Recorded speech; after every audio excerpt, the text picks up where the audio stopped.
avant de revenir à la confiance, je rebondis, si je puis dire, sur la chance. Tu dis, bon, la chance, je l'ai forcée.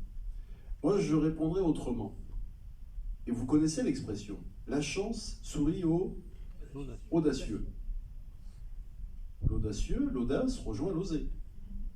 Donc, il y a une chance qui passe. Qu'est-ce que vous allez faire? Soit, il y a plusieurs cas de figure. Vous ne la voyez pas passer parce que vous êtes plombé. Vous voyez rien. Il y a quelque chose qui est passé. Ah bon, il est passé? Je n'ai pas vu. Deuxièmement, il y a une chance qui passe. Oh, j'y vais pas, oui, mais peut-être que à mon âge, c'est pas raisonnable. Qu'est-ce que va dire mon voisin? Qu'est-ce que va dire mon cousin, etc. Et puis il y en a un autre qui dit, hop, j'y vais. Il saisit la chance. Est-ce que vous saisissez la chance? Et je peux vous dire que bon nombre de personnalités se reconnaissent dans travail, ténacité et chance.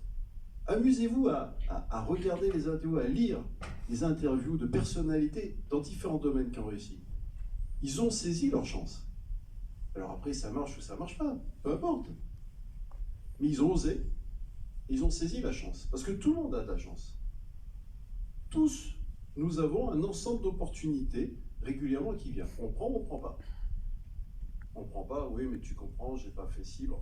On va trouver ensuite tout un tas de justifications. Moi, j'y suis pas allé parce que tu comprends, il y a la météo, il y a le virus, ici, il y a ça, c'est pas le cas. Là, on est champion du monde pour trouver des prétextes et des justifications qui ont la valeur du moment. Ceci étant, vous n'avez pas saisi votre chance sur ce moment-là, il y en aura une autre demain. Soyez éveillés. Je dis bien, soyez éveillés. Parce que, aujourd'hui, et de plus en plus, et vous le constatez, les médias ne vous feront aucun cadeau. Les médias et la société, en règle générale, et les sociétés dans lesquelles vous travaillez, ne vous feront aucun cadeau parce qu'ils font en sorte que vous soyez dans la masse. Au plus vous êtes dans la masse, au plus ça se passe bien. Si vous êtes dans la masse, vous ne pouvez pas être réveillé. Donc vous avez intérêt à être éveillé, réveillé, comme vous voulez, en alerte, parce que la société ne vous fera aucun cadeau. Je donne des cours, ça m'arrive de donner des cours à la fac de Strasbourg à des étudiants en finance.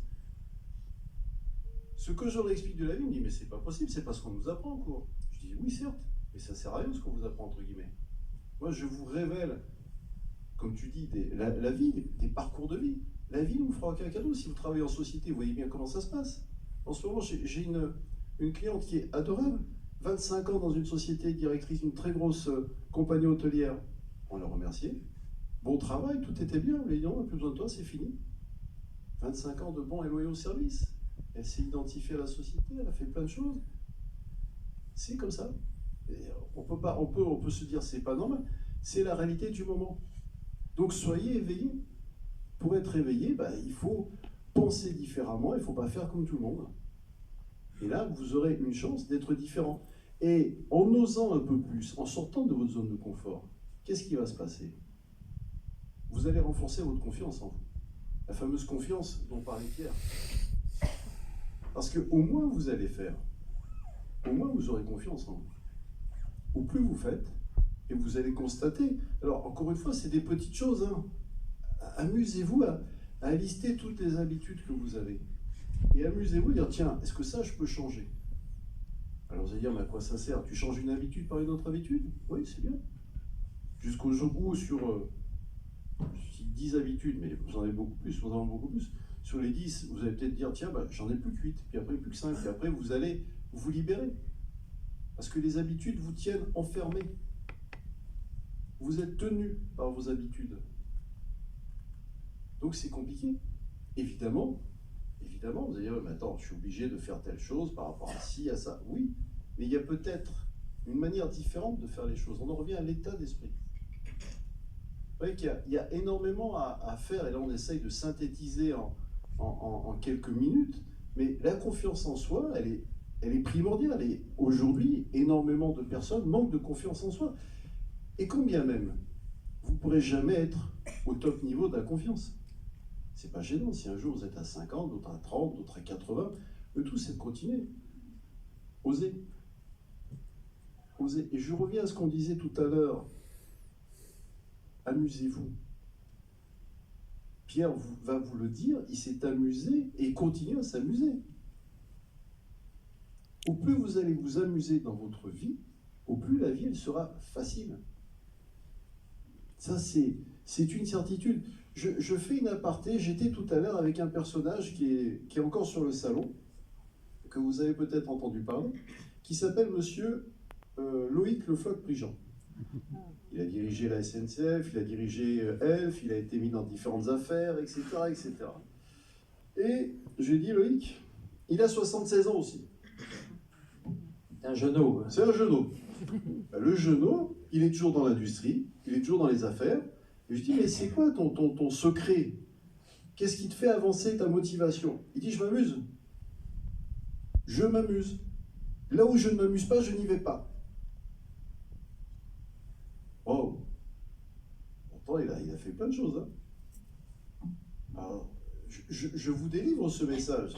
Libre à vous de me dire, oui, mais attends, comment on fait pour s'amuser? Commencez, je sais pas, vous raconter des histoires. Tiens, histoire drôle. Hier au soir, écoutez, alors on peut le dire. Hier au soir, nous étions à table, invités pour le salon, donc très très sympa, et on avait une table, pour ne pas les citer, nous avions donc Pierre Douglas, nous avions Bruno Mazur, ex-journaliste de télé, nous avions un historien, Dimitri Casali, extraordinaire, qui était là aussi, et puis nous avions Pierre-Jean Chalençon, que vous suivez sur l'émission, je ne sais pas comment ça s'appelle. Je peux vous garantir que nous avons passé un dîner extraordinaire de rigolade. Et non seulement de rigolade, mais c'était intéressant.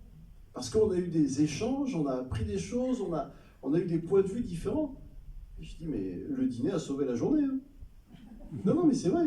Je sais pas ce que tu en penses, Pierre. Je suis tout à fait d'accord avec toi. On s'est amusé. On s'est bien amusé. Pourtant, c'est simple. Il y a eu des blagues, il y a eu des échanges, il y a plein de choses. On s'est amusé. Et ça fait du bien. Regardez, constatez, quand vous amusez, est-ce que vous n'êtes pas plus léger après? Amusez-vous. Regardez vos enfants. Si vous avez des enfants ou tout autour de vous, les enfants, qu'est-ce qu'ils font? Ils jouent. Sans arrêt. Un coup, ils sont, je sais pas, gentils, méchants, voleurs, cow-boys, enfin, je sais pas quoi. Ils s'identifient pas à la fonction. Est-ce que tu t'identifies à un rôle? Parce que ça, c'est important. Quand tu as tous les rôles que tu as pu faire au théâtre, au cinéma, etc. Est-ce que tu t'es identifié au rôle? Il faut se prendre pour le personnage dont on joue le rôle, mais il faut rester soi-même. Mais quand on joue un rôle, il faut oublier qui on est. On est d'accord. Dieu merci, quand j'ai joué Piège pour un homme seul, c'est un assassin, donc je ne suis pas trop pris. Mais alors, regarde Pierre, ce que tu dis. Tu as joué un rôle d'assassin. Il y a combien d'acteurs aujourd'hui qui sont identifiés au rôle et qui ne jouent toujours les mêmes rôles? Ça c'est sûr. Ça veut dire qu'à un moment donné, ils se sont identifiés au rôle de gentil, de méchant, de ce que vous voulez. Et ils disent, on n'arrive pas à en sortir. Ils se sont identifiés. Alors bien évidemment, après, les producteurs autres viennent les voir, mais non, mais toi, t'es méchant. Et c'est là où il y a un grand talent qui intervient chez certains comédiens, un homme avec qui j'ai travaillé, que j'admire énormément et que j'ai fréquenté avec amitié jusqu'à sa mort, c'est Lino Ventura.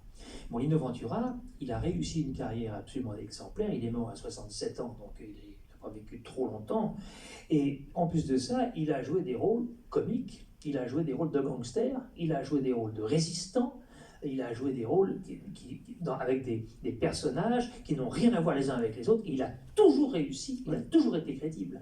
Alors, je pensais en t'écoutant à l'instant, François, qu'il y a un mot qu'on n'a pas encore beaucoup prononcé, mais qui me paraît important, parallèlement à la chance, à la ténacité, etc., c'est la responsabilité.